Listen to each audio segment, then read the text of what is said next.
Evet, merhabalar. Şimdi bugün bambaşka bir konuyla bu videoyu açıyorum. Şimdi dilden bahsedeceğiz, dillerden bahsedeceğiz.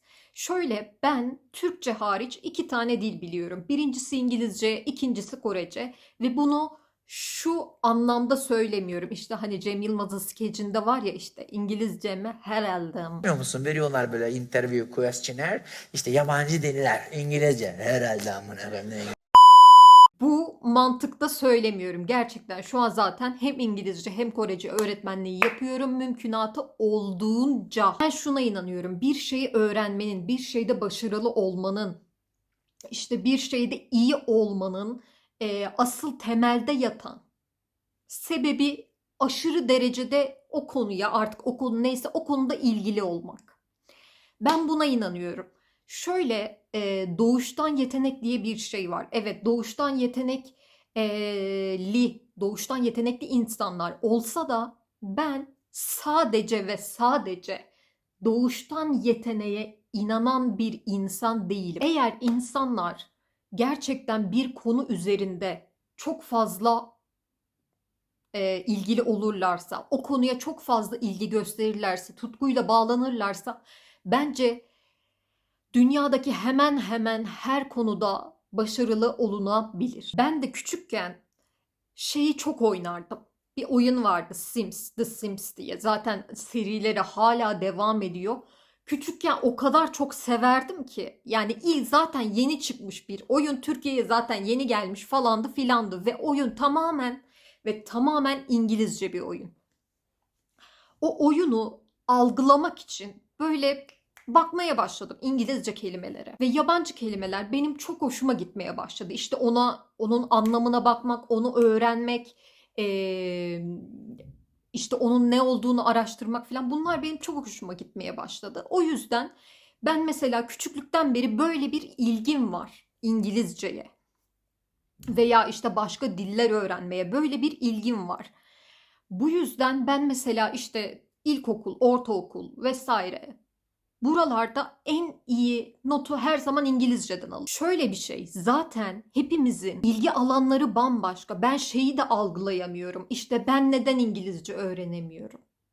Ben neden işte İngilizceyi şöyle yapmıyorum, böyle yapmıyorum? Bunun çok fazla dert eden insanlar var ama biz ilkokul, ortaokul, lisedeyken de hepimizin ilgi alanları bambaşkaydı. Yani iyi olduğu konular bambaşkaydı. Kimimizin matematiği iyidir, kimimizin işte feni iyidir, dili iyidir, kimimizin kafası işte ne bileyim edebiyata basar, kiminin kafası spora basar böyle yani. Her konuda iyi olmak zorunda değiliz. Ama bazen İngilizceyi öğrenmek zorunlu hale gelebiliyor veya işte başka dilleri öğrenmek zorunlu hale gelebiliyor. Özellikle iş hayatına atıldığımızda kariyerde ihtiyaç olabiliyor. Yani burada şey diyemiyorsun karşındaki kişiye ya benim ilgim yok. Bunu diyemiyorsunuz biliyorum. Bunu daha kökten çözecek şey İngilizceye ilgi duymanızı sağlamanız lazım. Yani hani bir şeyi zorunlu bir şekilde ne kadar yapabilirsiniz? Hani şey gibi bir his oluşturuyor o. Hani sanki KPSS'ye çalışıyormuş, işte yok AYT, TYT bilmem nelere çalışıyormuş gibi bir his veriyor. Öylelikle hangimiz sınavlara çalıştığımız notları şu an hatırlıyoruz. Yani bir şeye zorunlu bir şekilde çalıştığınızda zaten onun sürdürülebilirliği olmuyor. O yüzden öğrenmek istediğiniz şey neyse onu ilgi duyulabilir bir forma sokmak gerekiyor. Mesela şöyle diyeyim, matematiğe mi çok ilgilisiniz? İngilizce şekilde, matematiği İngilizce şekilde izleyebilirsiniz, bakabilirsiniz. İşte oyuna mı ilgilisiniz? Oyunları İngilizce oynayabilirsiniz. Yani mümkün olduğunca İngilizceyi ilgi duyduğunuz alanlarla birleştirirseniz otomatik olarak o sizin daha çok ilginizi çekecek ve daha çok araştırmak isteyeceksiniz. Mesela şöyle de bir şey var. Ben mesela şarkı söylemeyi küçüklüğümde öyle manyaksı bir tutkuya getirmiştim ki. Yani bir insan nasıl hayatta bir şeyi bu kadar fazla sevebilir diyeceğiniz derecedeydi. Yani hani nefes alamam diyordum. Öyle bir şeydi şarkı söylemek. Işık değişiyor yapacak bir şey. Öyle bir şeydi ve böyle nasıl söylesem daha mesela Küçüklüğümde daha böyle R&B şarkıları, daha böyle soul şarkıları daha çok sevdim. Bir baktım bu şarkılar İngilizceymiş. Yani şarkı söylemek istediğim için, şarkı söylediğim için İngilizceyi şarkılarla mesela daha çabuk öğrendim. Yani o ilgi diğer ilgiyi tetiklemiş oluyor kısacası. Korece'de ise şimdi yine mantık aynı mantık. İlgi. İlgi, ilgi. Korece'de ilgiyle başladı. Hatta Korece mi Japonca mı diye gidiyordum. Çünkü küçükken yine küçükken, küçük bir sabiyken şöyle ki işte animeler var, işte Kore filmleri var, diziler var, işte Naruto'lar bilmem neler. Bunlara çok baktığım bir dönemdeyim ve ne konuşuyorlar? Bunu algılamak istiyordum. Yani bunu işte mesela bir şey diyor orada. Aa bu kelime ne acaba? Yani merak ediyordum. Merak ettiğim bir şey olduğu için dedim ki bu neymiş bir bakayım dedim. Bir bakayım diye girdim. Korece'ye, Japonca'ya da bakmıştım. Aynı zamanda bir baktım Korece'nin alfabesi Japonca'ya göre daha kolay. Dedim ki ben şuna bir bakayım dedim. Bir baktım, iki baktım, üç baktım. Aa öğrenebilecek gibiyim. Japonca ile kıyaslayınca dedim ben bunu daha çabuk öğrenirim. Dedim ya Japonca ile kıyaslıyordum o zamanlar.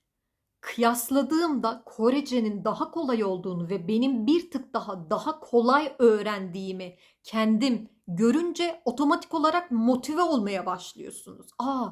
Ben başka bir dili öğrenebiliyorum. Yani bu şekilde motive oluyorsunuz. Bir kelimeye bakayım, iki kelimeye bakayım işte atıyorum Korece'nin yapısı nasılmış diye bakıyorsunuz. İnternette zaten her şey var hele şu an.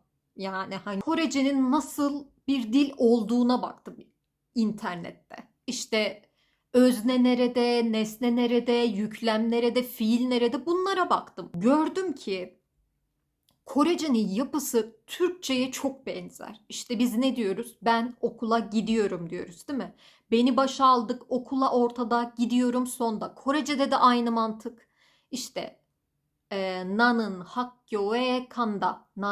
Ben 학교에 okula kanda gidiyorum. Okey? Yani gidişatı da Türkçe'ye çok yakın. Yani İngilizce'de mesela ters şekilde cümle kuruyorsunuz ya. İşte ne diyorsunuz? I go to school. Ben gidiyorum okula. İngilizcenin yapısıyla Türkçenin yapısı daha ters. Hatta bayağı ters. Ama Korece ile Türkçenin yapısı paralel şekilde gidiyor. O yüzden Koreceyi öğrenmek ilk başta daha hızlı bir şekilde ilerliyor İngilizceye göre. Çünkü dediğim gibi yani dil yapımıza daha yakın bir dil. Korece, Japonca da öyle keza. Eğer böyle dil öğrenmeye ilginiz varsa ama mesela çok ilginiz var ama böyle korkuyorsunuz veya küçük bir algılayamamada hemen böyle ya ben yapamıyorum diye bırakıyorsunuz diyelim mesela. Hiç geri vites yok. İleri gidebilirsiniz. Çünkü dediğim gibi bir şeye ilginiz, tutkunuz varsa o şeyi çözersiniz. Hiçbir şekilde bir şey sizi alıkoyamaz. Normalde mesela dile ilgi duymuyorsunuz diyelim. Dile hiç ilgi duyan birisi değilsiniz ama öğrenmek istiyorsunuz bir şekilde.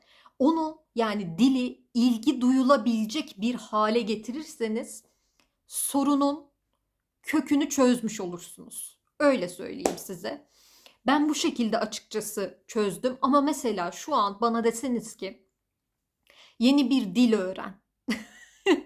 Öğrenmem. Neden? Çünkü artık öyle bir ilgim yok, bir şeyim yok yani. Mesela Korece'de yine aynı şekilde benim 8 yıl önceki veya 6 yıl önceki Korecemle şu anki Korecem bir değil. Çünkü 6 yıl önce Kore'de yaşama şansım oldu. Daha çok ilgiliydim, daha çok işin içindeydim. O zaman Korecem çok daha iyiydi. Şu an geriledi mesela. Üstüne üstlük benim dile olan ilgim de geriledi. İngilizceye olan ilgim daha çok arttı mesela şu an benim. O yüzden ilginiz azaldıkça veya bir şeye ilginiz yoksa üzerine düşmek gerçekten zor oluyor. Ama ilginiz varsa üzerine gittiğinizde öğrenemeyeceğiniz Hiçbir şey yok. Eğer şöyle bir düşünce varsa beyninizin içerisinde, benim yeteneğim yok. İşte benim doğuştan yeteneğim yok, o zaman yapamam. Ben buna inanmıyorum. Bunun en büyük örneği benim. Bunun en büyük örneği benim. Ben hani böyle küçüklükten, çocukluktan böyle 5 yaşındaki çocuklar olur ya, böyle işte yetenekli, süper yetenek falan filan çocuklar olur ya, ben hiçbir zaman öyle değildim. Tamamen hani böyle kendi kendime bir şeyler yapmayla hepsini öğrendim. O yüzden bir şeye ilginiz varsa sonuna kadar gidin, öğrenebilirsiniz, iyi yapabilirsiniz o işi.